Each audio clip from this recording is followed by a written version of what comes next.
ফলোৱাৰ্ছৰ লগত ভিউজৰ কোনো সম্পৰ্ক নাই, এইটো কথা সদায় মনত ৰাখিব। কাৰণ আমি ভাবোঁ যে আমি যিমান ফলোৱাৰ্ছ বঢ়াম সিমান আমি ভিউজ পাম, এইটো কথা মিছা কথা।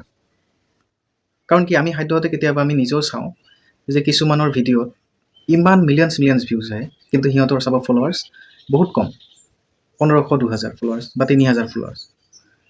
আৰু কিছুমানৰ এনেকুৱা আছে যে সিহঁতৰ প্ৰফাইলত ফলোৱাৰ্ছ বহুত বেছি, কিন্তু সিহঁতৰ ভিউজ কিমান আহে জানেনে? 1000 500 600 তেনেকুৱা আহি আছে। এনেকুৱা কিয় হয় জানেনে?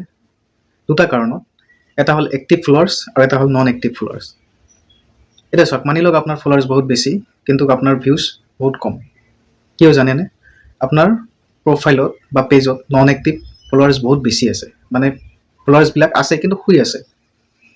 আৰু ধৰি লওক আপোনাৰ ফলোৱাৰ্ছে নাই, ফলোৱাৰ্ছ বহুত কম, 4000 3000 ফলোৱাৰ্ছ, কিন্তু আপুনি কিবা যদি ভিডিঅ' ফটো যদি পোষ্ট কৰে তেতিয়াহ'লে আপোনাৰ কমেণ্ট ভিউজটো বহুত বেছি আহি আছে। মানেটো হ'ল যে আপোনাৰ এক্টিভ ফলোৱাৰ্ছ, আপোনাৰ ফলোৱাৰ্ছ কম কিন্তু এক্টিভ ফলোৱাৰ্ছ। আৰু ইয়াতে আপোনাৰ কি হৈ আছে? ফলোৱাৰ্ছ বহুত বেছি কিন্তু নন এক্টিভ ফলোৱাৰ্ছ।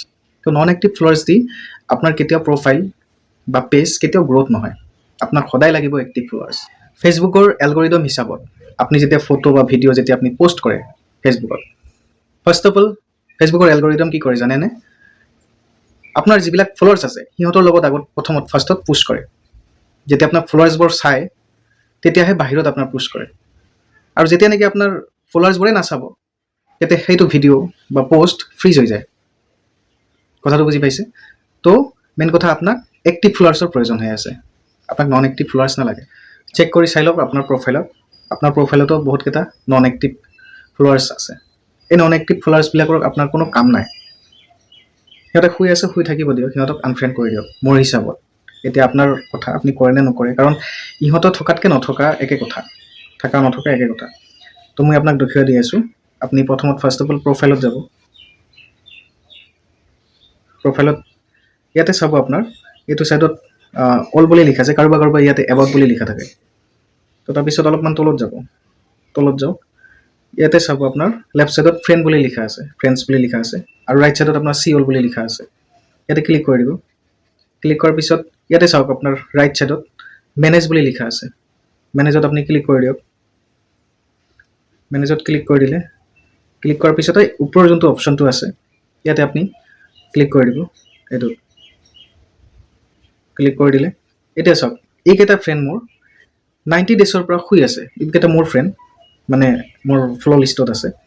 90 ডেজৰ পৰা এইকেইটা ফ্ৰেণ্ড মানে মোৰ শুই আছে, মোৰ কোনো এক্টিভিটি নাই সিহঁতৰ। মোৰ ফ্ল'ত মানে মোৰ কেতিয়াবা যদি ফটো বা ভিডিঅ' যদি কোনো পোষ্ট কৰোঁ না, কেতিয়াবা লাইক না কমেণ্ট নাই, সিহঁতৰ পৰা কোনো মোৰ ভিউজ আহি আছে। 90 ডেজৰ পৰা কোনো এক্টিভিটি নাই, তো সিহঁতক ৰাখি মোৰ কোনো দৰকাৰো নাই। মই এইকেইটাক মানে টোটেলি মই আনফ্ৰেণ্ড কৰি দিম। চ' আপুনি চেক কৰি চাওক আপোনাৰ যিকেইটা এনেকুৱা আছে মানে আনএক্টিভ ফলোৱাৰ্ছ, তো সেইকেইটাক আপুনি আনফ্ৰেণ্ড কৰিব পাৰে, কাৰণ আনফ্ৰেণ্ড কৰিলে নতুনকৈ আকৌ ফ্ৰেণ্ড আহিব। চ' এই ভিডিঅ'টো কেনে পালে আপুনি কমেণ্টত জনাব। ভাল লাগিলে আগলৈ শ্বেয়াৰ কৰি দিব, যিসকলে নাজানে সিহঁতে চাবলৈ সুবিধা কৰি দিব, আৰু ফ'ল' কৰিব নাপাহৰিব। ধন্যবাদ, লগ পাম নেক্সট ভিডিঅ'ত। Thank U.